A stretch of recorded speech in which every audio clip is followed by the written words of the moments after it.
Okay, all right, thank you. So the first application is at 3617 Newark Street. This is a concept review application for changes to an existing garage. And Eric, I believe you are here. And you unmute yourself. Eric is the architect for this project. And are you going to be presenting it? Yes, good evening, everyone. I'll be presenting.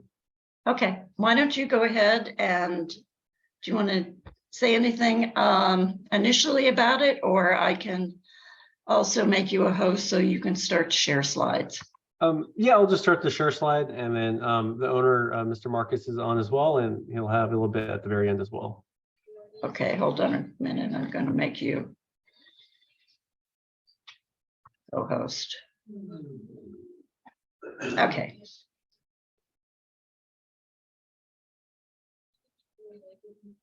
Good evening, everyone, again. So we are proposing to add a second floor to this garage here. This is the subject property, and this is a public alley back here, and this is the location of the existing garage. Right now, it's a garage in the front and a studio in the back. And we'll just go through some of the photos. So this is it right here. We are, as we talked about the project, we are proposing to keep this roof, and we will be raising the entire roof. The bridge will be raised 5'3" to the top, and we'll see that in the images and the plans. So let's walk our way around the house and the backyard. If anybody wants me to stop, please let me know. They're pretty basic photos. This is looking back towards the alley. This is the entrance of the alley or into the property and the garage. And then the view from the alley towards existing structure and the neighboring adjacent house as well. And this is just looking back towards the yard. And there's a few other pictures just of the yard as we walk around. And so we go to the proposed plans. And once again, this is the subject property, and this is where the garage is located. And what we're proposing to do now is, this is the first floor, convert the existing garage space into a living space. And then the back would be more of a dining, wet bar kind of studio area with a bathroom, and then walking up the stairs to the second floor containing 2 bedrooms. Excuse me. And this would be the existing roof that we are going to be raising. So the slope and the dormer, everything is the same. We will be adding 2 skylights. And then we look at the elevations. So this is the west elevation that you'd be seeing from the alley. We will have it, rather than having the garage door, there will be a door, and the window that's there more or less, be a new one, but it'll be raised higher up. So we're still below the 20-foot height limit at the midpoint of the gable. But this roof, the ridge is 5'3" higher than it is now. And then we just go around the east elevation on the other side with the existing windows. And so this area would be new, and the roof would be existing, just raised. This is the south elevation from what Mr. Marcus and the owners will be viewing. And this is the north elevation where we'll have these will be new windows, and this will be new doors to a little patio area. If I go back to the floor plans real quick, it's this little area right here, patio area for the back. And then we'll look at quickly the sections. And then lastly, the demo plans. There's a little shed back there that we'll be removing, and just removing some of the interior walls. And we go into the 3D views. So this is basically what you saw in the photos, just being raised. And we work our way around. You'll see the pictures here on the windows on the second floor with the patio doors out here to this patio. This is an existing door, I believe, that will be turned into a window. I'm just working our way again. Just working our way around property. And this is what you'd see in the south elevation. So I'll stop there. I'll let Mr. Marcus add anything. There are 3 people entering to the waiting room. I don't know if you still have control for that, or if I need to let them in. Yeah, so you can go ahead and let them in. Okay. And then Jeremy, if you want to add anything, please unmute Yeah, yourself. I'll be brief. My name's Jeremy Marcus. I'm the homeowner. Just appreciate everything you're doing. Certainly, we've been in DC, my family, for 20 years. Been in this neighborhood for a couple of years. Was in a historic neighborhood before and historic one now, and certainly love the character and love being in a historic neighborhood, and certainly want to do everything and trying to work to keep the roof and keep everything, and make sure it continues the look and feel of the neighborhood, and just would love to make the space a little more usable for the family, and otherwise certainly want to have it be in keeping with the rest of the neighborhood, and appreciate you all your consideration tonight. Thank you. I have a couple of questions, and I've also been contacted by one of the neighbors who's actually out of the country, but expressed some concerns to me. But first of all, I just want to make sure I understand what's been presented. The access doorway, which I think we see in on this slide, is an access from the alley. Correct. It'll still be private property, but it will be coming from the alley. Okay. And the majority of the windows are facing north towards the neighbor's property rather than facing into the interior of the property. Is that correct? Correct. These two are the 2 bedrooms up here. And these are all below the fence line. Okay. That's been among the concerns that have been raised with me. The neighbors seem to think that this is going to be an Airbnb. Is that correct? That's what they say they've been told. We'll use it in part for our own guests when they come, and possibly at times also as a short-term rental. So I think it'll be mixed use for our own use, and when we don't need it. Okay. You need a business license for that, and inspection, and of course there are restrictions in the district on the amount of use and all that sort of thing. Sure. Yeah, I'm aware. Okay. Let me just, and then I'll turn it over to others. Let me just raise a couple of the issues that were raised with me. And some of these are not historic issues, but I think you ought to be aware of them. One is, I think there's a large existing tree, and I think it's shown in this exhibit. Is that accurate? Is that the large tree and where it is on the property? Yeah, there's 2 of them. There's this one and this one. Okay. I think you might see them in the site photos. And those we are not touching. Okay. And will they be protected? The footprint isn't changing. What you're proposing is raising the roof 5 feet 3 inches. Is that right? Correct. Correct. Okay. But you are planning to do some demolition on the interior and reconstruct it? Yes. Okay. So one of the issues about is whether the alleyway is going to be kept passable, whether your construction site is going to be on Newark, or whether you're planning to occupy the alley, which many of the neighbors use. I mean, at no point, and I've certainly replied to this neighbor's concerns, explaining to her that, at no point do we anticipate any need to block the alley. We have parking spot right in front, and that would be used for the pickup truck that would need, but this is a relative, none of the portions of this would need heavy machinery to block anything that would be on a pickup truck. Okay. Okay. There were some issues about garbage, but I can share that with you outside the meeting, and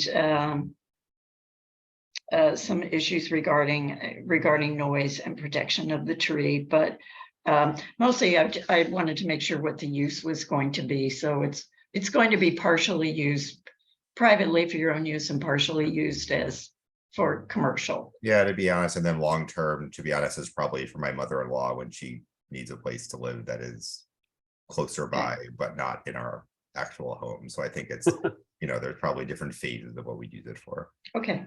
All right. Do other commissioners have any questions or comments? Just a quick clarification, Commissioner McWood. This isn't a contributing structure to the historic district, correct? Correct. my understanding. Yeah, neither the house nor the Yeah, accessory. the house was built in 1988, so. Yeah, Perfect. Okay, thank you. And anyone else? this is just an HPRB application, right? This isn't zoning. Correct. Okay, cool. That's right. Can you tell us what materials you're going to be using? It's going to continue the same, be fiber cement siding. It would be the main materials here, and then the probably PVC for the fascia and the band going across. Okay. Okay, all right.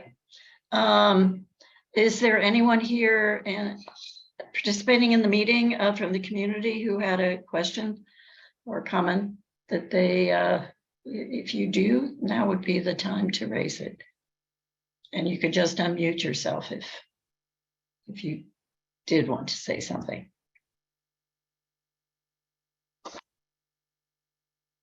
If not,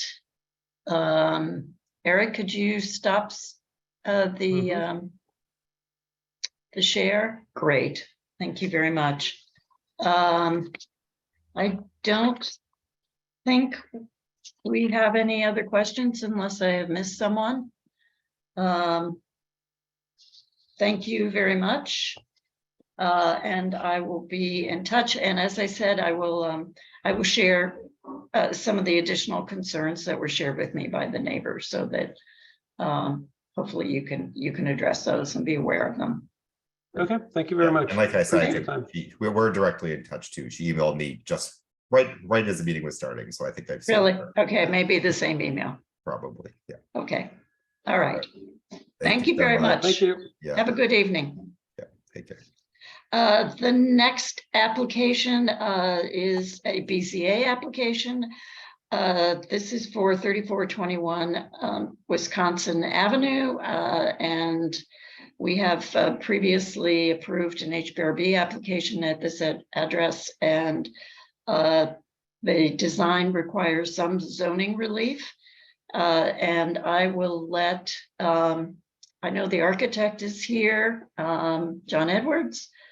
Hello. And I know you're unmuted, so are you going to present this, John?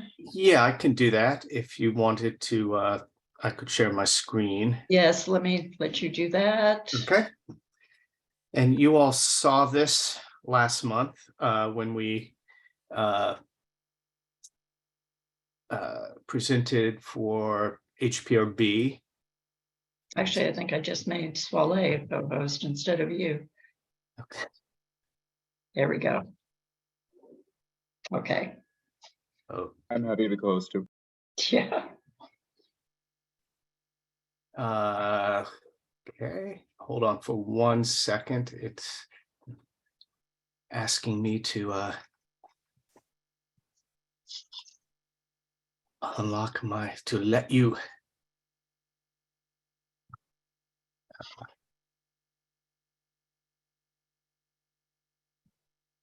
Let me see if this works. And So I'll that- explain to everyone while you're setting up that what's being requested is an increase in the lot occupancy from 60%, which is what is allowed in an RA2 zone, to 69%. There's some relief from the court requirements, and there also is a side yard zoning issue. Yes, so you all saw this last month for the HPRB. Since then, we've gotten the HPRB approval. That was at their hearing at the end of October. We were on the consent calendar for that, so thank you for your attention to that matter. Before you right now is, as Commissioner Meckenwood said, 3 areas of special exception that we are pursuing. One being increase in lot coverage from its current lot coverage to 69% lot coverage, which is about 9% over the matter of right, which is about 200 square feet or so. We are also looking for relief from the court. And if you see the screen here, there's a small dogleg court that's been added with the addition that's going into the back of this property. And the third area of special exception relief is for side yard, which is along Norton Place, which is a rather interesting situation that you see a lot in the city, where the street grid, the avenues hit a rectilinear street grid, and so you have this odd angle. The building as it exists now, as well as the addition, is perpendicular to Wisconsin Avenue, the main road. So it's hitting Norton Place at odd parts as it goes down there. As you can see on here, if you can see this light dotted line, that is the line of the existing building. So there is an existing side yard along Norton Place that is looking out onto the street right of way. So it's not onto the property of another building. And we are, because of the addition here, that's being extended, but it's not a consistent side yard. So right now the side yard is 2 foot 8 3/4, and where we have the addition now, it goes down to about 4 inches at its smallest, where this point almost hits the property line along Norton Place, but then it steps back again, because again, this is perpendicular to Wisconsin Avenue and not to Norton Place as it goes down the road. So these areas of special exception, generally the BZA in zoning regulations indicate that if it is not affecting the light and air of the neighboring property or the use of the neighboring property, generally it is allowed to grant this special exception if it meets these criteria. The court in the back is not a required court, neither is the side yard a required side yard. So without this court, you would actually have less light and air to the neighboring property. As you can see from here, that line, that light dotted line, is where the existing building is. So the court is starting where the existing back of the building is and extending out. It is allowing windows onto the property to let light into this property, but it's not looking out directly onto the building next door. It's looking out onto their backyard, parts of their backyard and part of the alley. So it's actually providing more light and air than if we built right up to the property line, which we would ordinarily be able to do. So we feel that we have met the criteria for the court special exception there. And in similar manner, the side yard is not facing another property. It's facing the public right of way of Norton Place. And it is essentially extending a nonconformity that is already in existence there, that is not impeding on any surrounding properties, because it's looking out onto the public right of way and not onto another property itself. So taken in totality, we feel that we've met the criteria for the special exception relief that is laid out in the zoning code. And we hope that the ANC will support us in our application. And if you have questions, I'd be happy to give you any more details if you have specific questions about the areas of relief that I can answer while we're here tonight. Let me ask you, John, the court, what is the required court width, and what are you providing? The required court for this height would be 10 feet wide. What we are proposing is 3 feet 8.5 inches here. Okay. And again, this looks out onto an open side yard or open rear yard of the property to our south. Okay. And as far as the side yard is concerned, do you know what the linear footage is of the side yard that is non-compliant? It's not the entire side yard. It's a portion. Yeah. Well, the only part that actually becomes non-compliant is where it goes beyond 4 feet. So 4 feet is what would be a compliant side yard. Right now, the side yard at the smallest section is right here, is 2 feet 8 inches, where the existing building point gets closest to the property line on Norton Place. So 4 feet out would be pretty much like, as you can see the cursor there. So it's clipping off a little section of the addition there, clipping off a little section of the addition there, and clipping off a little bit of the existing building at that point, as the building setbacks go down Norton Place, and it successively sets back from Norton Place, as we looked at last time. And we have perspective views of that, if you would like me to flip through those, if that would be of any help. That'd be great. The other question I have is where the addition meets the corners, which is where it's non-compliant. That is how much above grade, above the sidewalk? Because in these sections, actually, that might be easier to look at. Rather, I don't have the exact dimensions there, but if you,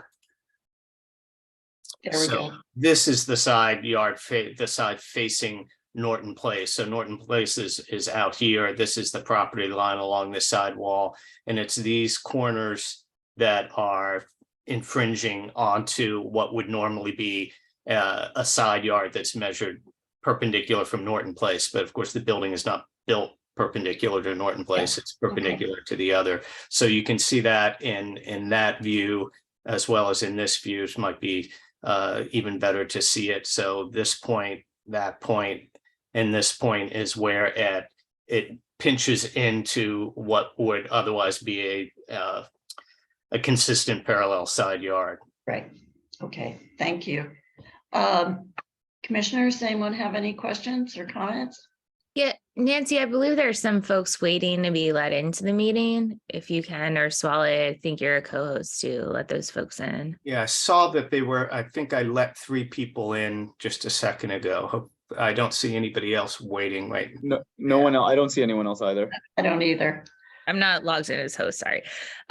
I guess to refresh my memory, is this a single family home or multi-family? Now, this is a 5-unit building. So it is an existing 5-unit building. It is remaining an existing 5-unit building. So the intensity of use is not being increased. Okay. And are the renovations going to take place with the existing tenants in it, or is it gutted and then? I believe the building is vacant at the moment. Okay, cool. Those were all the questions I had. Oh, actually, can you like zoom out to the perspective where we can see where it is in the corner and in relation to its surrounding property? Sure. Thank you. Let me get the site plan up. Excellent. So this is Norton Place, Wisconsin Avenue, the alley that comes in here. So this property is considerably deeper than the other houses along this street. The house, this was originally a house at some point when it was originally built. It was converted into a multifamily apartment building at some point in the past. The house directly to the south of us, I believe, is also an apartment building at this point as well. So the court that you said, the court is right here, that's facing into the rear yard of the building to the south. Okay. And it's already RA2, right? So, yes. Cool. Okay, thank you.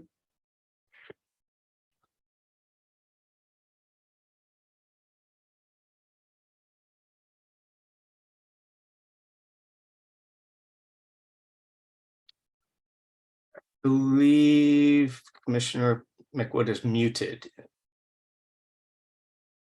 I did. I muted myself. All of the immediate neighbors, everyone within 200 feet, have been sent notices from the Office of Zoning about this case. Yes, to my knowledge, that is the case. Okay. Have you heard from any of them? I have not heard from any of them. I don't know if the owners are on the call. I can't see everyone who is on the call here, but I'm not sure if they are on the Zoom that could add to that. Although I know that at the meeting that we had with the Cleveland Park Historical Society last month for the historic section, there were quite a few neighbors that were there that joined into the discussion, and none of the issues related to the areas of relief really came up at all. So Okay. they are definitely aware of it. All right, good. Thank you. Any other commissioners have any comments or questions? If not, is there anyone participating in the meeting who wanted to ask a question, any of the neighbors? Or make a comment? If you do, you can unmute yourself.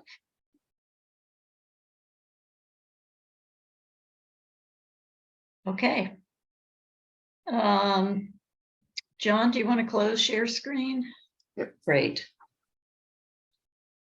Thank you. Thank you very much. Thank you very much for coming tonight. We'll be in touch, and I'm sure you heard that I've mentioned it about 15 times that our meeting is going to be on the 14th and not Right. on the 21st. So, So next we'll be in Monday. touch. Yes. Very good. I will see you then. Thank you. Yeah. Thank you very much. Okay, our last application tonight is a also BZA application having to do with foreign missions, a foreign mission application. And this is at 3612 Massachusetts Avenue. And this is in Commissioner Dyer's SMD, and I know there are residents here and who are interested in this application. I don't know who is. So Right. thank you, Commissioner McWood. I believe that Ann McMaster and Bob McDarmond are both authorized on behalf of MACA, which is the residential neighborhood in which this property is located. They're authorized to speak on behalf of the neighborhood association. But I think, are you starting first with the embassy and the ambassador to present? We should. That is what we typically do. We allow for the presentation of the application, and then Commissioner you McWood, I muted think you yourself muted again. yourself.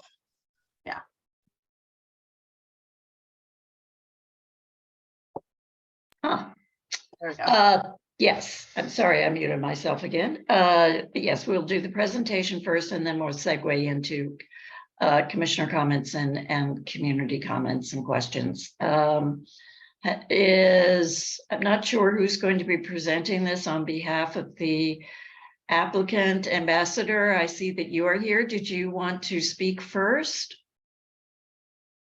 If so, you can unmute yourself. I don't know if Mr. Sullivan is here. He's here as well. Okay, he can also unmute himself. There you are. Marty, you can also unmute yourself. Yeah, I was going to have the ambassador was going to speak first. Good. Please go ahead, Mr. Ambassador. Well, thank you. Thank you for this opportunity. And of course, we are here to present our case for the application that we already had, as you know, an earlier meeting. And this has to do with 3612 Massachusetts Avenue for the special exception review. This is, to put it very kind of clearly and shortly, about the property that is embassy's property there on 3612. And in our application, we don't intend to make any external changes or any alterations. So this is basically an application for the use as a chancery. And as used as a chancery, we intend, of course, to have limited working hours, standard working hours for a fairly small number of employees at the embassy. And we heard, of course, a number of different concerns that we try to take into consideration, and we're aware of those. So I think the most important thing in this respect is really the fact that the property is not undergoing any external or, let's say, significant changes.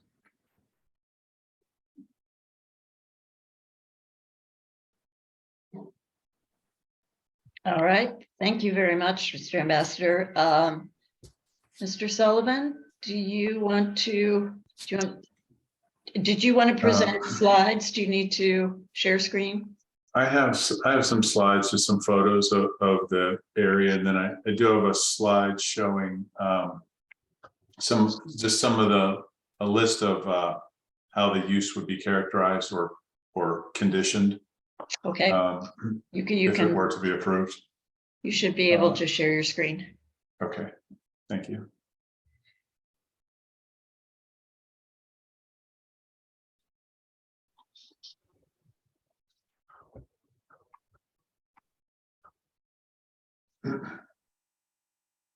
Okay, you see that? Yes. Okay, so yeah, here's the location of the property. There's an overhead view. There, you can see it has the driveway here, room for, I think it's 7 parking spaces.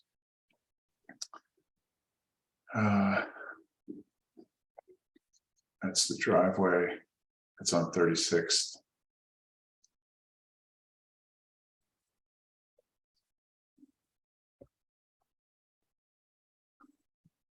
And that's the front from Mass Ave. And this is some of the surrounding area, which I'm sure everybody's familiar with. And I also have, so this was something that Alex in my office sent out in response to some of the questions at the single member district meeting. And I wanted to focus on the proposed use. It's proposed to have no more than 6 offices and 7 employees. Hours of operation 9 to 5, Monday to Friday. Regular daily visitors not anticipated. It's not, there's not going to be consular activities here. Events, we had said 3 to 4 times per year, average 20 guests per event. Ambassador, did you want to say anything about that? Yes, I mean, regarding issues that were raised, we tried, of course, to quantify and to look into every single aspect regarding parking, regarding event, regarding working hours, and so on. And one thing that we took really into consideration is that the over, let's say, 95% of visits to the embassy are usually for consular matters, for visa applications or for birth certificates or for different aspects. So in that aspect, to really respond to that sort of issue, we have decided not to have that segment of activities. So that means that they are not going to be those sorts of cases. That, of course, does not exclude the possibility of having, let's say, an occasional visitor like anybody has at a residence or at an embassy or at a private house. But when it comes to these activities, we really also try to plan and to quantify. And I think that there is a likelihood, let's say, once a year to have a maximum 50 people, but that would be once a year. And then in the average of, let's say, 23 activities per year. So that is something that we need to, of course, plan and have in mind. And of course, I hope that we can have ANC support on that as well.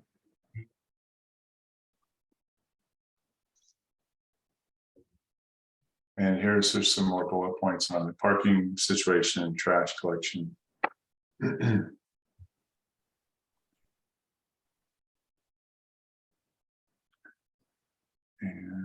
So we can't see anything. I don't know if you're, but we can see the pictures, but it's not about the trash and the parking. oh, okay. It's there now. No, the screen hasn't moved. We're stuck on slide 11. Okay, let me stop sharing and reshare. That'll work.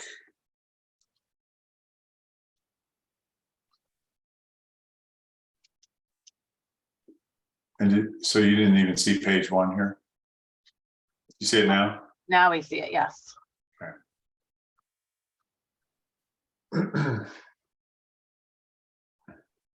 So we had stated what average of 20 guests per event, what the ambassador was saying, when they looked at, they think there could be, they would like to have one event a year, which could have up to 50 people. And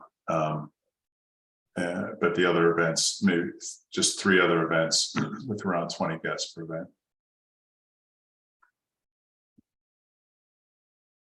And we are going to change the mixed use area that we're using for the determination to encompass the residential homes across the street as well. And a concern was raised about that, or a question about why they weren't in the residential area or in the area of the mixed use determination for purposes of the application. And so we're expanding that area to include those homes across the street. So can I ask a question now? Are you also going to be updating the pictures? Because a lot of the pictures are of the previous property before it was renovated. So it's quite confusing as to. Okay, yeah, I'm sorry. Yeah, I If you're realized gonna, that. if you're Yeah, we gonna can't amend, get. if you're gonna amend the application, you might as well update it so that it's your Okay. correct position. Okay, we'll do. I'll make sure we get fresh pictures. Even though, if I may, I mean, in that aspect, there are no significant changes except falling leaves and seasonal changes, but nothing like, yes. Well, that's not entirely true, Mr. Ambassador. I'm sorry. It's that there was a large parking pad on the property that was depicted in the previous, before the sale happened. That large parking pad is no longer on the property anymore because it was completely renovated to put a grass in there, grass residential lot, which is consistent with a home when it was renovated. I was meaning of the pictures of the photos. Okay, so In the photos, yeah. The photos. Okay. Yeah, there's a lot of photos in there of the old property before it was renovated. And it's just misleading. It's confusing. The additional lots that have been added, Marty, to the mixed use area, are they represented on the screen here? 2 on 36th Street and 2 on Fulton Street? Yes, do you see the list here? I do. The ones on Mass Ave, I think, were always part of your proposed mixed Right. use area. So I was just trying to understand what you've added. Do you have a graphic representation of the properties that you're now proposing in the area? I'm not sure if I'm not sure if I do, Commissioner. Okay. I can get that for you. Yeah, I think it would be helpful, just especially for the other commissioners who aren't as close to it as we are, to demonstrate what the first area was, which was the original application, which really did only include the subject property as well as 3 adjoining residential properties on Mass Ave, and then the Cathedral Close in St. Sophia's, which, you know, was quite a tortured sort of area. And you all have decided to amend the application to adjust the area that we're supposed to look at. And so it would be helpful to see a graphic representation of how you've selected the particular lots to be in this. Got it. Yeah, that's a Commissioner good Dyer, point. can I ask a clarifying question? Mhm. So if I understand correctly, what you're saying is that even though nothing further is being built, the original area didn't encompass the entire planned embassy, and now the area has grown. Is that what's happened? No, so under the zoning rules, chanceries are permitted as a matter of right in certain higher density developments. They are not allowed as a matter of right in residential areas. In order to get an exception for the BZA to grant an exception, they need to demonstrate that this is a mixed use area, in that at least 50% or more is used for non-residential use. And so the way that the applicant initially drew the area was quite tortured, as I said before, in that it was 4 houses adjacent to the property and then all of the cathedral close, all 58 acres of the cathedral close, for example, which was not representative of the use that was in this mixed, in this area. So they have now redrawn the area, and they're still including all these homes and non-residential uses across Massachusetts Avenue, which I believe the neighbors and MACA in general are disputing is the correct area. So it Thank has you. nothing, I it has appreciate nothing that. to, you're welcome. It has nothing to do with whether or not there are any renovations being taken place. It is an initial inquiry as to whether or not the exception should be granted. It has nothing to do with renovations.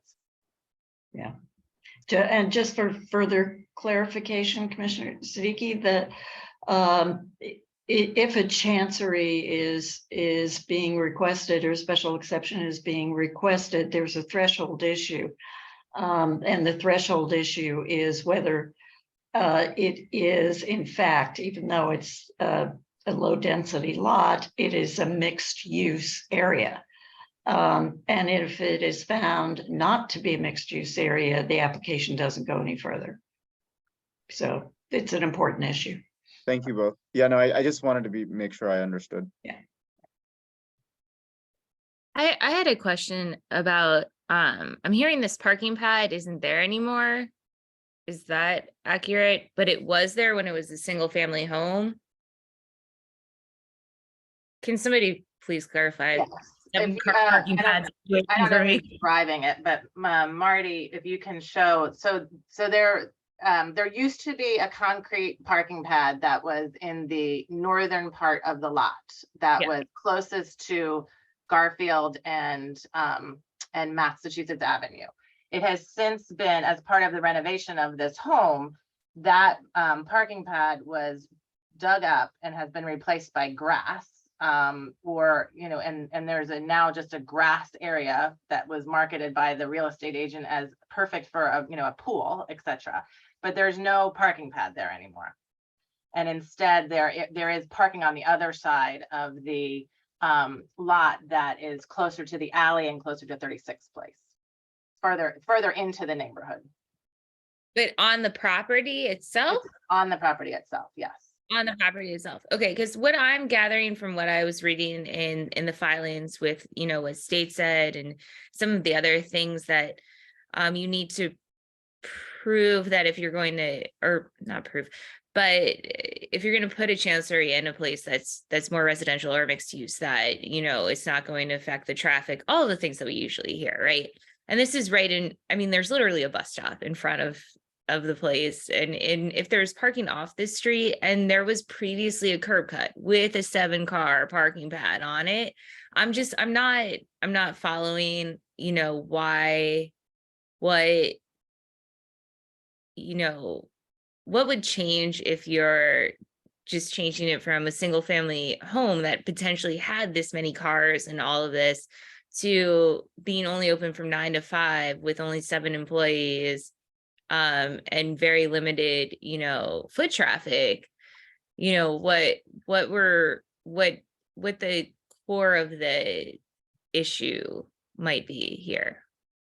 So the core of the issue is the initial decision as to whether or not to grant an exception to the zoning. Right now, we are a residential neighborhood, and this is a residential property zoned R1B, low density. If this is granted as an exception to a chancery, it then becomes non-residential use and is considered non-residential use from then on. And regardless of whether or not the ambassador and the embassy of Kosovo think that there's going to be limited use of this property, it would still be commercial use as opposed to non-residential, or as opposed to residential use.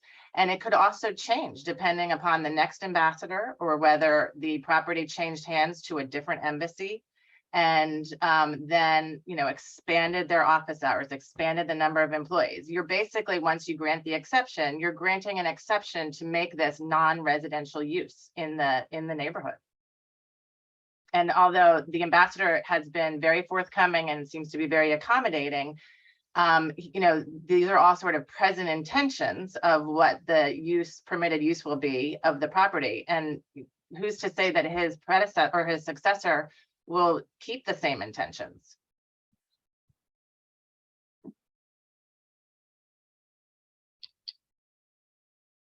Marty, Marty, Yeah, let me ask you, did you finish your presentation? Because I don't want to cut you off and move to discussion or questions. if Yeah, you're yeah, still we did. presenting.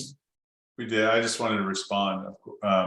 Because this is going through BZA, the BZA has the ability and would, if it, well, it has the ability to be conditioned, strictly conditioned as to the use and some of these items, like number of events, number of employees, and anybody that uses that property is subject to those conditions forever. So it doesn't open it up to a wide array of non-residential uses. It's just very specifically defined in conditioned use.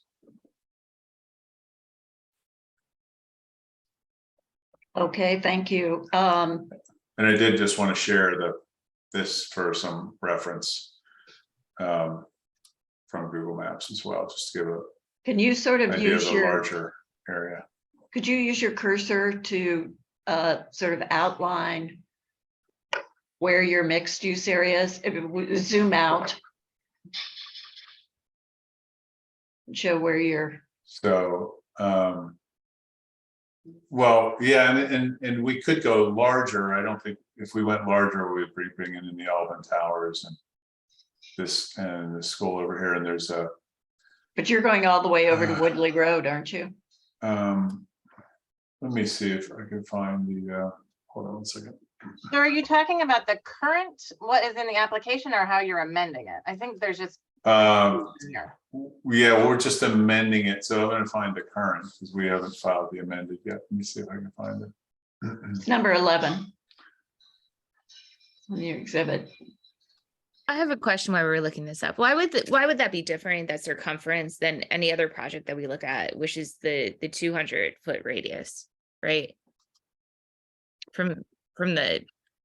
Yeah, that the way the zoning regulations are written for foreign mission BZA applications, when the mixed use area is required, the applicant can offer what they think the mixed use area should be.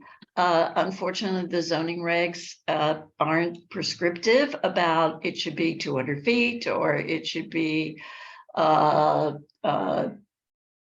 you know, one block square or what it should be. So it is it is always different. There is no precedent for this, unfortunately. No, Well, this is really frustrating.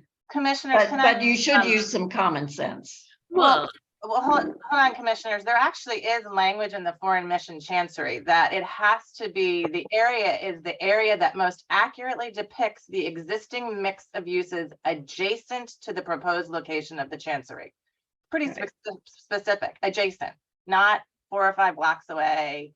Not, you know, it's very specific language. So I don't think it's as vague and as limitless as, you know, some might suggest.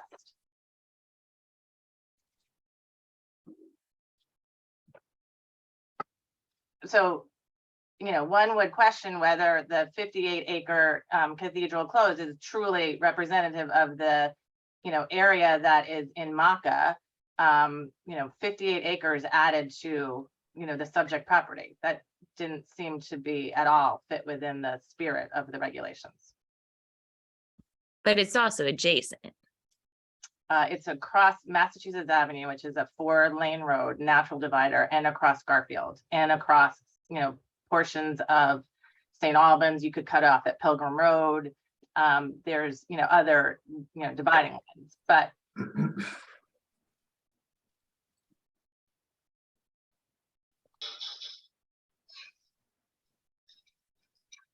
So Marty, how much of the adjacent neighborhood that we can see now on the screen are you including? Are you going over to Wisconsin and down to Fulton, over to 38th Street? I mean, what are you including?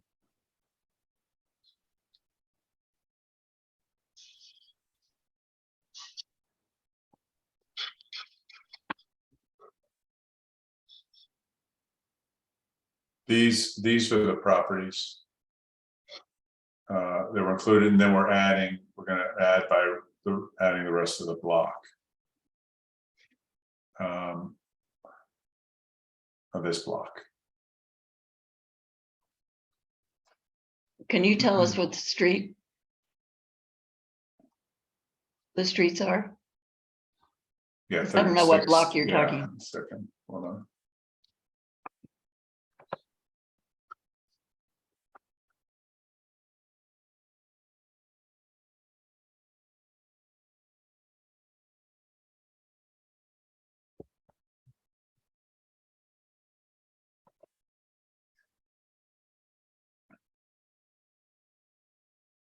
Let me this. So, I don't think I had to get them up on the same screen. This Mr. is the new. Sullivan, we also think that, like, you're referencing 36th Street here, and we think that that is an error. It should be 36th Place. So we were confused by this as well. Yeah, I'll check that. But it looks like you are just looking at 1, 2, 3, 4, 5, 6, 9, 10 residential or 10 properties, and that's it, plus the plus St. Sophia's across Massachusetts Avenue. Correct.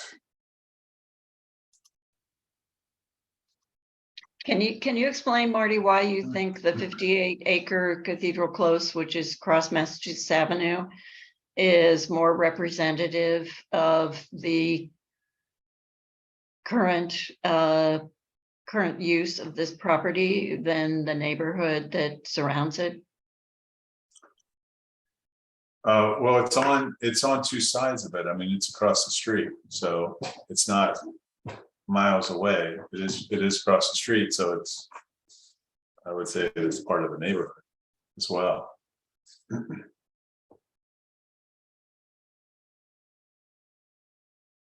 Along with the temple over here, which we didn't include. Or Alvin Towers, which we didn't include, or Garfield House, or Coronado Associates, or 2800 Associates, which we didn't go across Wisconsin Avenue. But it's certainly closer than Wisconsin Avenue. It's right. It's adjacent across this street. Wow. As is St. Sophia. Just like looking at the rough numbers of the square footage. Oh, land area. Is that what we're looking at with the square footage of single family homes? I'm looking at 50,000 square feet totaled up at the bottom. That looking at what's listed doesn't. Do you don't have, oh, it says my screen sharing is paused. Because it seems like it's probably closer to 70 or 80 or even higher residential versus the other.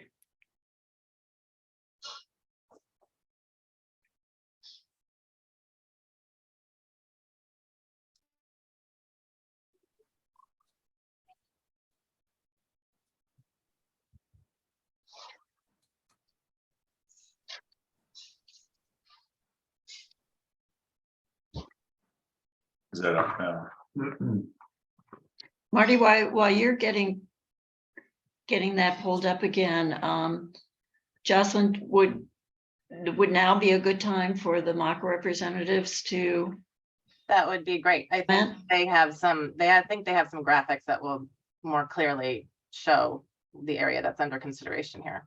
Okay, well then we need to make so them. either Anne or Bob, who is going to speak first? Bob's going to Well, I think speak. I am. I'm going to run the slide. So if you could Okay, open the screen share so for me. Let me. And if you can hear me. Okay, you should be able to start. And Anne has do that, Anne. a marvelous set of slides, which she'll have to present. But I'll ask, we'll do this in coordination. Someone else is still sharing, it says. Oh, well, it says it will stop it. Okay. Are we okay? Okay, are we up now? Yeah. If you can hear me, we'll Yes, start. we Is that can. okay? Go ahead. Thanks. Kosovo has submitted its application to utilize this property as a chancery. Its address is 3612 Massachusetts. Because that property, like all other property within quite a lot of blocks, is totally within a completely residential neighborhood, zoned R1B, the application is for an inappropriate use and should be disapproved for reasons which we'll explain.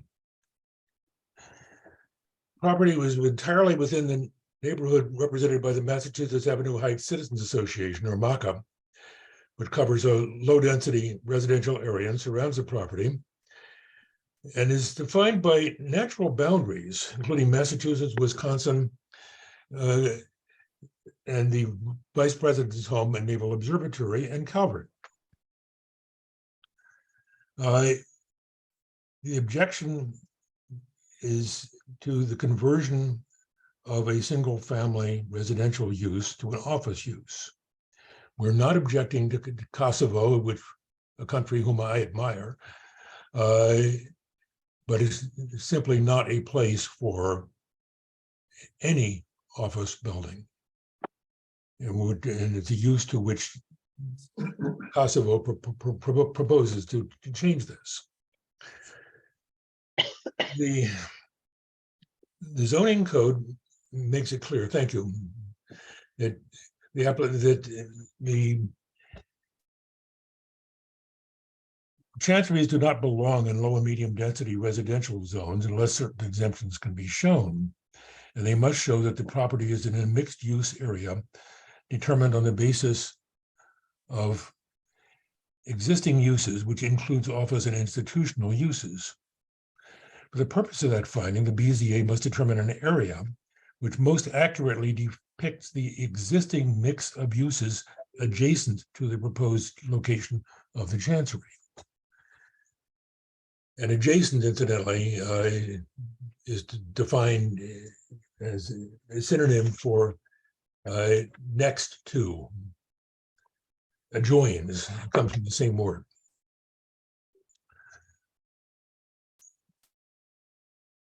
If you'll turn to the next slide, the proposed property, chancery, has no exit nor entrance on Massachusetts Avenue, in spite of the postal address. The only entrances are on 36th Place. And you all know that there are places and streets within the MACA district. The only entrances are on 36th Place, where there is no property not used for single family housing. And by the way, if I looked at the proposed new test going to be used, the test is not going to include any houses on 36th Place. Not the house next to them, not the ones across the street. They seem to be confused as to what's on 36th Place and what's on 36th Street. But there is no use in MACA within any area, even arguably adjacent to the property in question, which is not consistent with single-family housing, with very minor exceptions at the very far end of MACA down by Calvert Street. And the reason for that too, they're still zoned R1B. However, the applicants have proposed an area to be considered for mixed use zone. It doesn't even include any of the houses adjacent to it on 36th Place, but does include 58 acres across a natural boundary, Massachusetts Avenue, as somehow adjacent. And I don't really even know what to say about that. And includes St. Sophia's as well. Then claims each is a institutional use rather than a religious one. Both of those are religious uses entitled as of right to exist in an R1B zone, which covers each of them plus all of MACA, plus areas for miles to the north and east. If you can switch to the next page, please, in 36th Place, they face 36th Place. It's their only entrance of any kind. The only entrance they propose. And it's 100% single-family homes. And if I point out incidentally, they supported the use of the cathedral close because the cathedral was a dominant presence in the line of sight, which isn't really true because you see the cathedral up there, but this is you can't see the cathedral, as I recall from the open house, from any of the home here, original home, which are proposed to use as a chancery, other than the roof terrace, because of the row of trees, which was planted to block all views to and from Massachusetts Avenue. Now, we have proposed an alternative area for the BZE to consider, which we think fairly reflects the neighborhood and is pretty generous in terms of adjacent land, in terms of any definition of adjacence. Square 1931, which includes the 2 blocks bounded by Wisconsin Avenue, Fulton Street, 36th Street, Massachusetts Avenue, and Garfield Street, and which includes the block of 36th Place with the property faces and has its only access, unlike anything proposed so far by the applicants. We think that is a much better test. That includes Temple Micah, which is on, thank you, and which faces on Wisconsin Avenue. By the way, their application says it's on 37th Place, but never mind, it's on Wisconsin. And by our count, at least, the residential use is 86% plus, and the religious use is almost 14%. We ask that the ANC make a finding that this is not a mixed use area in any sense. And there is nothing other than single family homes and religious institutions entitled to locate and operate as of right in the R1B area. And that the religious institutions are a very small part of that area. While we don't need to reach this point, you should think about it, because if they're right, you're going to be thinking about it a lot. If they're right in their interpretation, any home across a local street from the National Cathedral Close on Woodley Road, say, 34th Street, say, or Garfield to the east of its intersection with Massachusetts across from the Cathedral Close, would be at risk of conversion to a chancery by claiming the cathedral as an adjacent institutional use. That means there'll be an awful lot of these that you will see, if they're right. We don't think it is. No drafter of a regulatory zoning structure is likely to have anticipated that result, which we think would be an awful abuse of the regulation of land use by the city. Thank you, and if you have any questions for us, we'll be happy to take them. Thank you.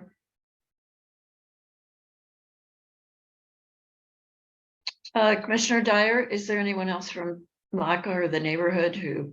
There are quite a few people on here. I'm not sure if anyone else has anything additional to add, because the neighborhood has adopted, this whole presentation as speaking on behalf of the neighborhood. But if anybody else wants to say anything, please speak up. Or I can't see who the. Yeah, could we end screen share so we can see? Oh, Anybody? before we do the screen share, Oh. I want to just go back in when you guys were talking about, this is a very good presentation, very helpful. Thank you very much. With the mixed use parks, are we including those as mixed use, or are those as like neutral, or what what are we considering parks in this scenario? So in the square that the neighborhood is suggesting, there are no parks in there. The parks are actually located outside of that square. Then the square is the actual tax square map. It's the tax square used for taxation by DC. It's how, you know, every property has a tax and a lot number, a tax block and a lot number, tax square and a lot number, sorry. And so the square that the neighborhood has selected is the tax square that is where the property is located. And there are no parks within that. So Anne, I don't know if you can pull up that map. Sorry, I misinterpreted that border that was being like drawn around the parks. Sorry. No, that's correct. There are no parks in here in the area we would propose. We do include all the houses on 36th Place, which applicants have thus far left it out entirely, even in their proposal that they sprang today. I'm sorry, did you want me to reshare some of the graphics? Yes, just really quickly so that everybody can see again. Sure, I'll be happy to. Give me just 1 second. I don't use Zoom a lot. I use WebEx. So I am sharing.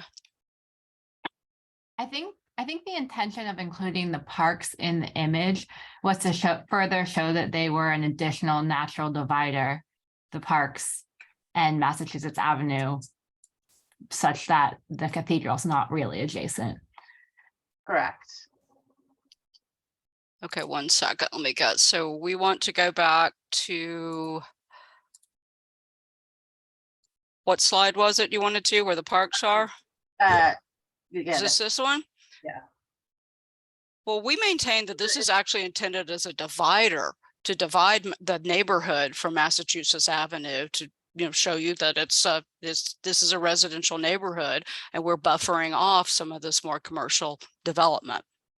That's So- at least I'm not a lawyer. That's my personal opinion. So let me just clarify for Commissioner Pagets. Her question was, in the new consideration, which is the square 1931, that only runs from Fulton Street up north, okay? Mhm. This red area is the Maca neighborhood in general. And then, yeah, sorry. Correct. Yes. But just keep it right there for just a second. The red outline is the Maca neighborhood. That's our established neighborhood, you know, for 40 years. I don't even know history at least, but those are it's very isolated and self-contained, divided by Wisconsin Avenue and Massachusetts Avenue, and then the vice president's house in Calvert down at the bottom. But the area that we're proposing, the neighborhood is proposing, is just sort of the top portion, and it's designated the same as the tax map square 1931, which is just that top portion up to Fulton Street and then bounded by 36th Street. So it's 36th Street, 36th Place up to Wisconsin, and then Garfield, and between Garfield and Fulton. Does that make sense? It makes sense that the neighborhood is or that this particular group of neighbors is proposing that. With the red X being that far up on the corner of the map, does it make sense that it's, you know, the right way of going about this? I don't know. If may I add something to this? And I apologize for not saying that this was all done pretty quickly, because we were trying to pull it together, and Maca only approved this afternoon. But everything here is residential, with the only exception of this blue thing, this blue space over here, which is Temple Micah.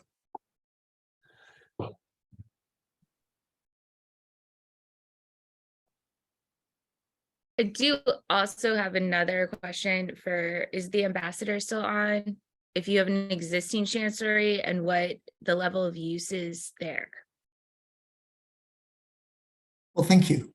Yes, we do have a current chancery, and we have the number of employees the same as we have indicated here. And of course, there is no plan to change that, because we heard also earlier from Commissioner Dreyer how much this will be limiting, let's say, predecessors in the future and so on. I mean, any potential change, of course, would still have to undergo applications. And honestly, even these sorts of changes do not happen overnight. I mean, you have to budget 5-6 years ahead. And I can assure you that there is no such budgeting, there is no such planning.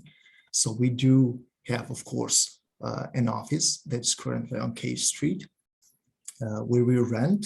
And of course, this now, which is property of the embassy, and that could immediately be used as, let's say, residence, in my very honest opinion, would be, as a chancery, is less intrusive in every aspect towards the neighbors with whom I have utmost respect and whom I listen carefully and attentively, and whom I understand that, of course, they may have issues regarding parking and other aspects. And also, I was looking now at the percentage and these sorts of quantifications, a legal basis. I mean, one can look at it this way or that way. I haven't lived in this neighborhood, of course, as our neighbors have been living there, and they know it, of course, very, very in full detail. So this is why, additional reason why we very carefully listen to them, and we try to respond to any sort of legitimate concern. But just looking at the map now, you can see that it's the end of road property. So I mean, the perimeter from there is obvious that it doesn't go only, let's say, eastwards or southwards, so on. So being at the end, that as well, by just virtue of being end of road property, I don't think that really has any significant inconvenience more than people who are there living and doing work from home or having mail and delivered and other aspects could be. So yes, we have offices, and I offered, of course, even at and I offer to have access to the kind of work that we do in current offices, and to see how many of us are there and what kind of, let's say, dynamics there is.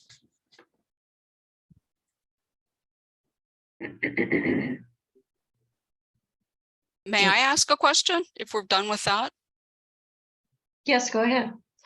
Okay, and while I have the visuals up, I just want to point out that, okay, we're talking about the cathedral and the cathedral close. This picture right here was taken from my house. I can literally, not even in my yard, but on the sidewalk, I literally can pick up a rock and throw it into the embassy's yard. But for some reason, my property is not included as being adjacent. How is that possible? This is like a North Carolina voting district.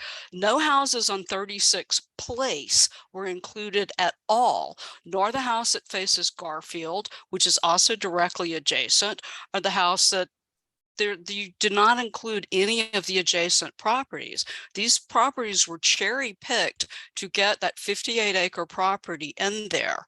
And yes, I'm very concerned. I don't think a commercial business belongs in a residential neighborhood, and I would have not have bought my house last summer if I had realized this.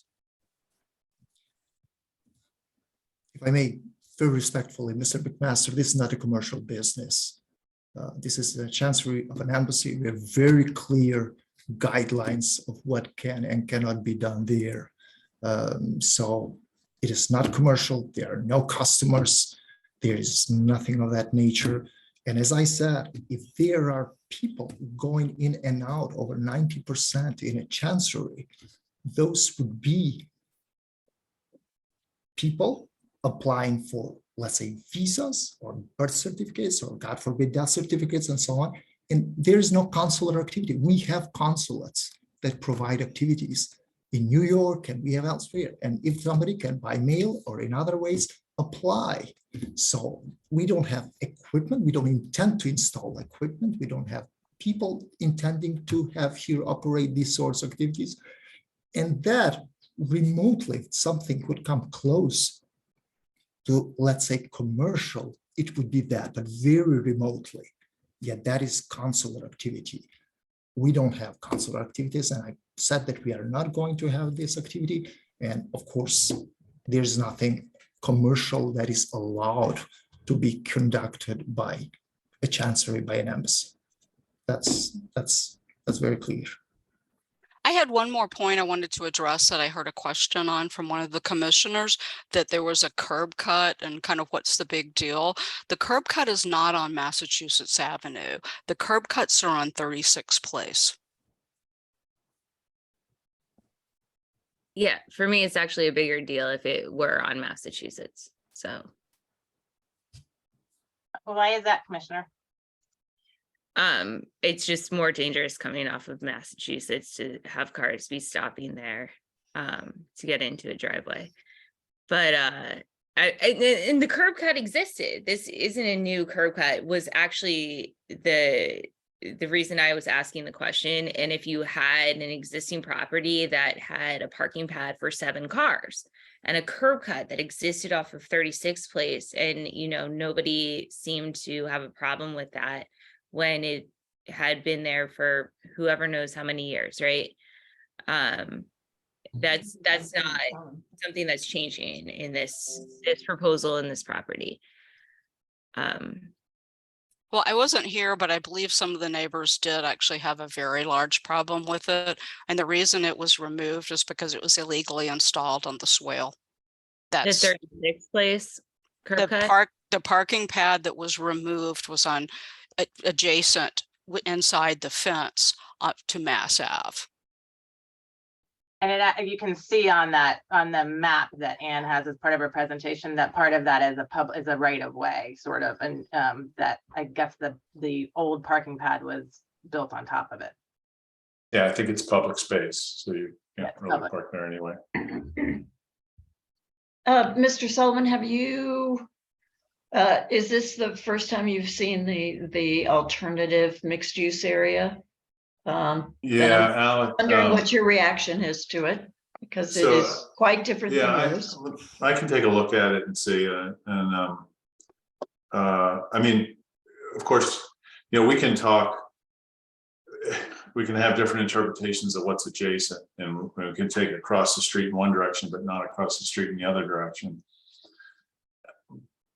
But I'm curious what the objection is to the use, because I haven't heard any objection to the actual use. Is anybody really objecting to 7 people working 9 to 5 there, or is it the idea of the use being there? And it's like a protecting turf kind of thing. I've done this. I had this deal in Colorado several times where it's not the use, and it's not that it's going to be a very benign use. And I think we thought maybe the use, because the use is so benign, would be considered in the context of this area as well. So, I mean, one side is going to cut off all the non-residential uses, and religious uses are non-residential. It doesn't say it has to be in an area where uses are there that aren't permitted in that zone, because obviously that would never be 50%. It's non-residential. So I do think there's an argument for bringing in the areas across Massachusetts Avenue.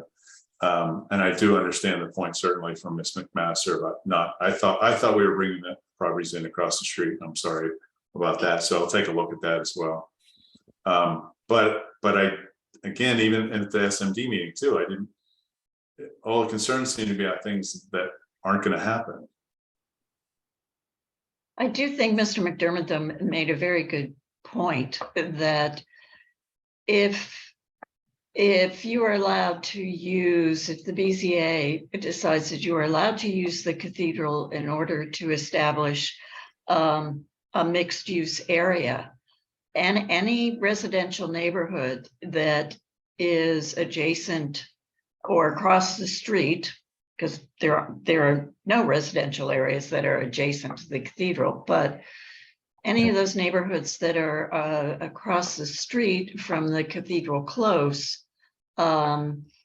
a chancery would automatically be able to make the same argument that it's a mixed use area, no matter how residential it might be. By using the cathedral close, you are you basically have eliminated the opportunity to really look at the area to see what the use is, what the existing use is, because nobody can trump 58 acres.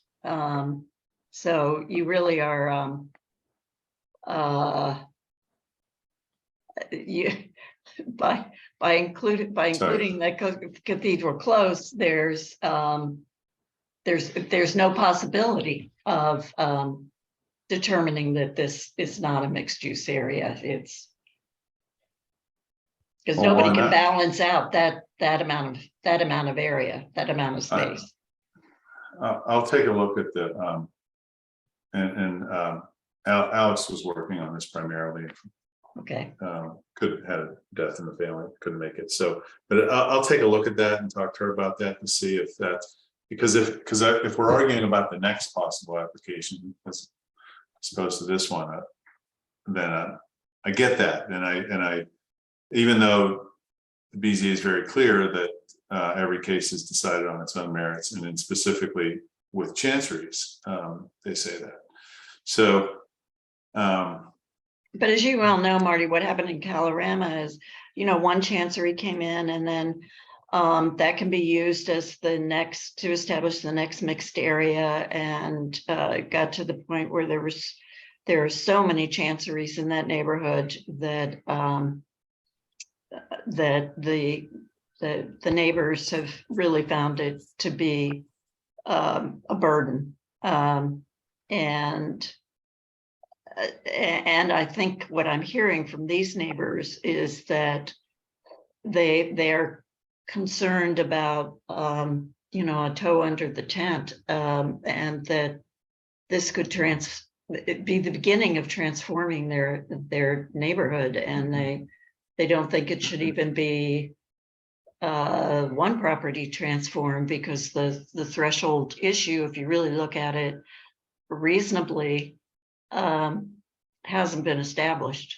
It's only by crossing 4 lanes of a road and putting in a national landmark, the Cathedral Close, that you can establish the mixed use area. I don't know how you could do it otherwise. And well, I I will just note, think it's a shame that's being made on what might happen in the future, and nothing about this particular use. So. fair enough, and I appreciate those comments. If I might, as just a neighbor of Maca, my name is Lisa Hayes, speaking only for myself, but in conversation with a number of neighbors here in Maca. Maca is a very clearly defined neighborhood, and those of us who moved here because it is residential use, it is neighbors, it is my daughter and her friends running around on bicycles, and bringing a chancery in is a different type of use. It is not an R1B property. I think many of us here would not have bought in this neighborhood if it were like Colorama or if it had mixed use. And so it is really hurtful to the neighborhood to see Maca and its boundaries completely ignored in the application when this residential area has been clearly defined for decades, and instead is defined by the National Cathedral, a property that most of us rarely, if ever, go to. So I really do urge the board to consider the feelings of the neighborhood and to look at the map that the neighborhood has provided here, which does clearly show the borders here of the 3 parks that are around this property, which are the natural buffer between the neighborhood that we all purchased our homes in and the mixed use of the cathedral and the other properties on the other side of Mass Ave and Wisconsin Avenue. So I appreciate everything that the board is doing to look at this issue, and I really do hope you'll listen to the neighborhood here. Thanks.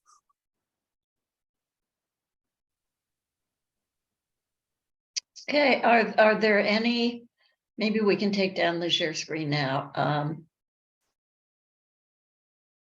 Did anyone else who's participating in the meeting have a comment that they wanted to make? If not, any commissioners have anything additional they wanted to say? Yeah, I'll just quickly make a comment. I mean, I commend the neighbors for coming up with this and learning all these zoning things inside out. I mean, it's incredibly complicated. So thank you for doing that. And yeah, I mean, I think in some ways I'm hoping that, you know, BZA can provide some insight, because you know, this is, if it's something which it's so arbitrary that different people can do different things, I'm hoping there's at least some consistency offered by this. But I appreciate the neighbors coming here and explaining all this to us. I think that's important. Yeah, this is Ron Del Sesto. I'd just like to say one thing. I think just to respond to the idea somehow that this is about the next use, it really isn't. It's about the use now. It's about the use of it as a chancery. And it's about, I think, somewhat, certainly the gained presentation of using areas that are far outside of our neighborhood. What we're proposing, if you look at that presentation carefully, is just the 1931 plat, where that chancery will sit. There's nothing arbitrary about what we're doing. It's going to sit in a particular neighborhood on a particular block. And we're saying, look at that place where it's going to sit.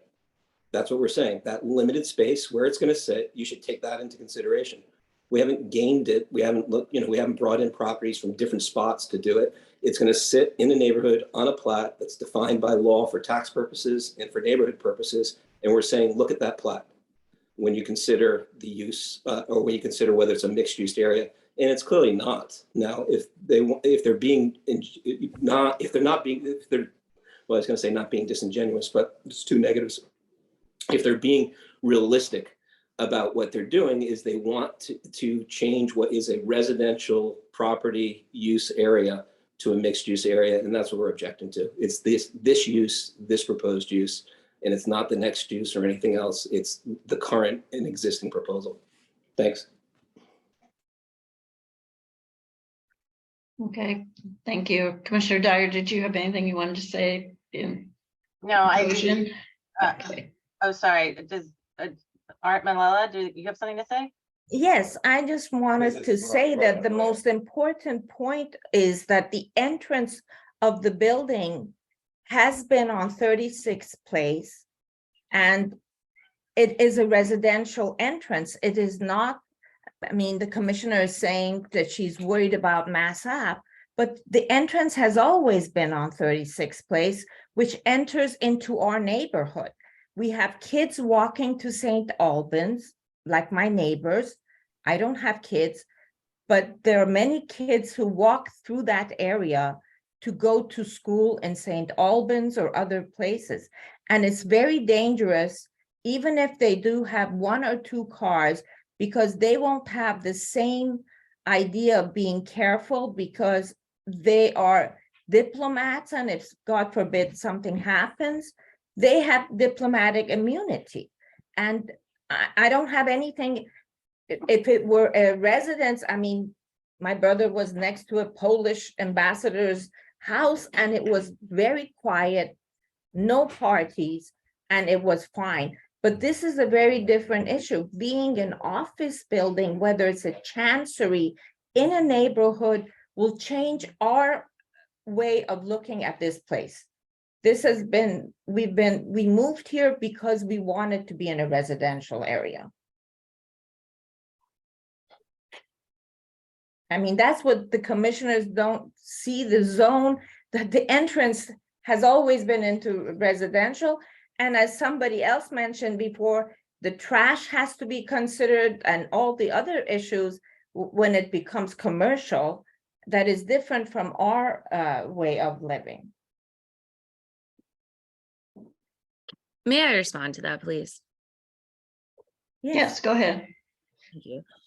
I wasn't saying that it like blowing by like a beyond safety and all of that. I actually think that our diplomatic missions that we host here in the United States of America are really good neighbors. And we hope to do the same as the United States in other countries that host us in neighborhoods just like this. So going from a single family home that had the potential for having this much traffic in that area and having even less consideration, because some people might have that than our diplomatic residents. I don't see that they're there. And that wasn't what I was trying to get at with that. The potential for, 7 adults living in that home, regardless of it being commercial mixed use or whatever class, that's a possibility now to this day. That could become a group house, right? There's nothing stopping that from happening. So, House would be a residential. Correct, but it would be residential. I think it that's would be House residential. is residential. right. That's the Yeah. threshold issue, as Commissioner McWood said before. The initial consideration is trying to switch this property from residential use to non-residential use. That's basically the issue. In a nutshell. Doesn't matter how many people are using it, or when they're using it, or how frequently they're using it. It's the change in zoning from residential use, which it is currently, to non-residential use. It's a very simple, analysis if you look at it that way. Well, as the ambassador pointed out, they could potentially use this not as an office, but as residents. And I don't think They would not have to go through this process. Correct, and they couldn't use it for office use. They couldn't use it for institutional use like that. And I can't speak on behalf of MACA, but I don't think that MACA would object if it was for the residents of the ambassador as opposed to office use. I don't think we'd be having this meeting at all if it was a residential use, because there'd be no cost out of the meeting, because there would be no change in use. Correct. Yeah, so That's correct. it's 100% the reason is for the change in use. So We'd if be the happy to have if the ambassador wants to move in, I think the neighborhood would welcome him with open arms, him and his family, into the home as a residence, as for residential use. Mr. Ambassador. So did you it's say more, something? even if it was potentially much more impactful, I mean, unlimited events and large events, I mean, well, what about the kids then? I mean, because is it about just the concept It's of residential versus it's office, about- or is it about the actual use and the potential impact of it? Residential. Yeah. So there's no- Residential versus business.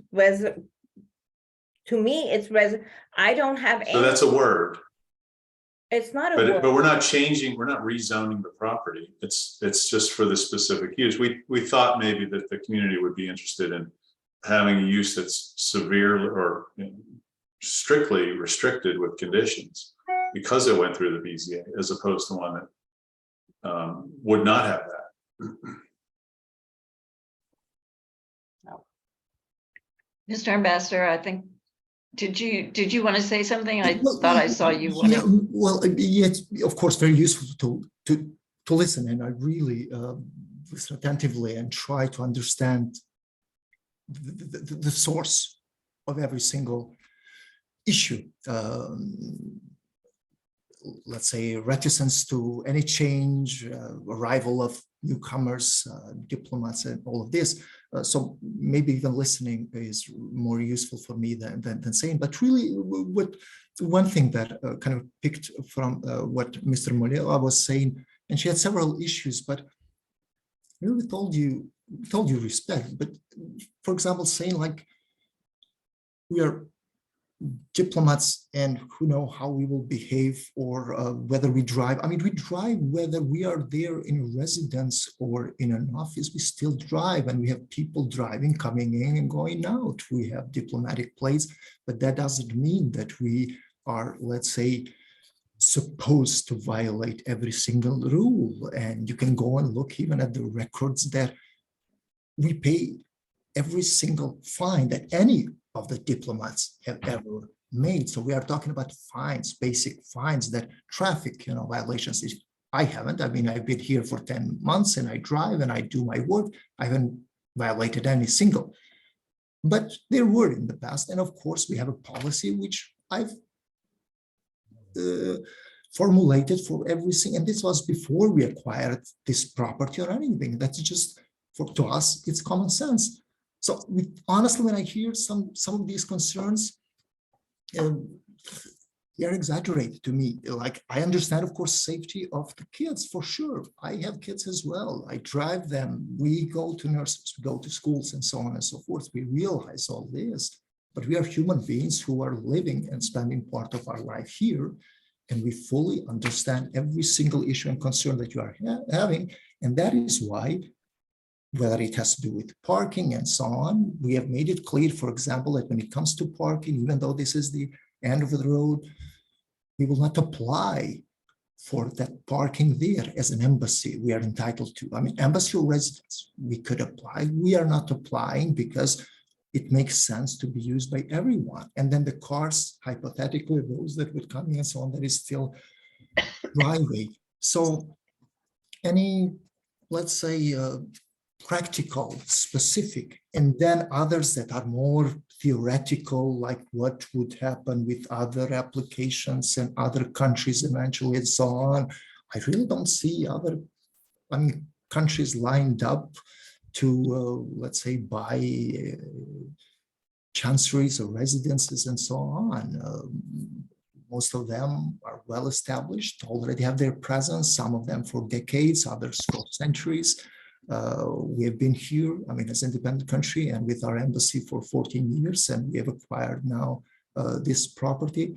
So I don't see the likelihood that even if there is, let's say, they would still go through a process of approval through the OFM and then State Department, and then again, this is, let's say, a threshold that every single one would have to meet. And I don't really believe and see persuasive, convincing argument aside from, well, why don't you just go somewhere else and not have your presence and office here? So, I mean. But so thank you, Mr. Ambassador. But if this exception was granted and then next year someone tries to buy the property next door and transform that into a chancery, of course it would be approved because this one has already been approved and the immediate adjacent use would be a chancery. Correct? And although you're saying that it's not a common occurrence, there actually was another offer put on a property on Massachusetts Avenue to be used as a chancery, and the purchaser ended up not going through with the purchase because it was going to be too hard to get a chancery in the neighborhood. So it does happen more often than you would think. I didn't say it doesn't happen. I'm just saying that that list of embassies, I mean, embassies are here established, you have them present, and I don't see them, let's say, moving that frequently, but you may know that better.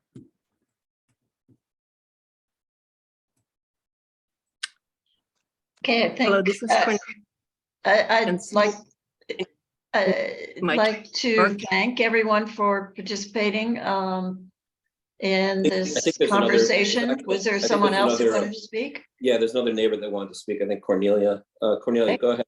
All right. I don't think my camera works, but this is We can hear you. Cornelia Dorschmidt, and I just wanted to say,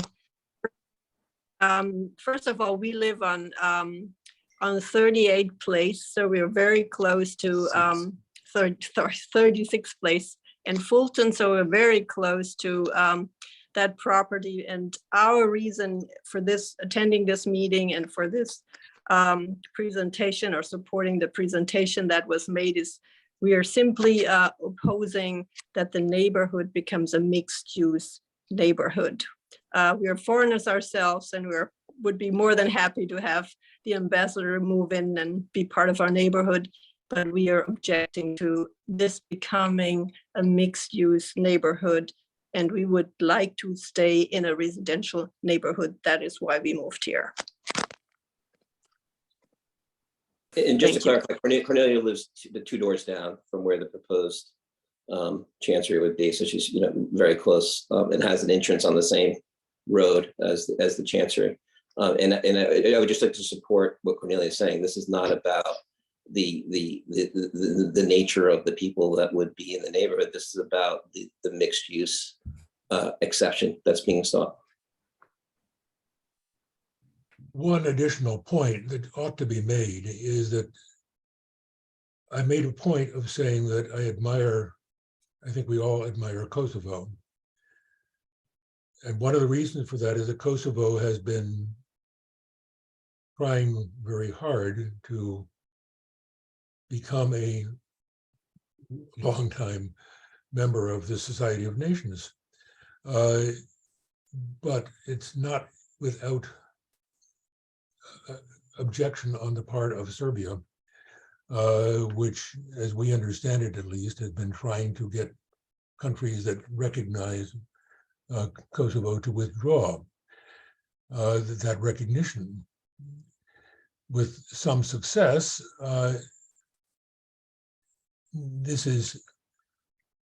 the ambassador correctly says that Kosovo is small. Kosovo is not going to be likely the most serious problem that the city will face.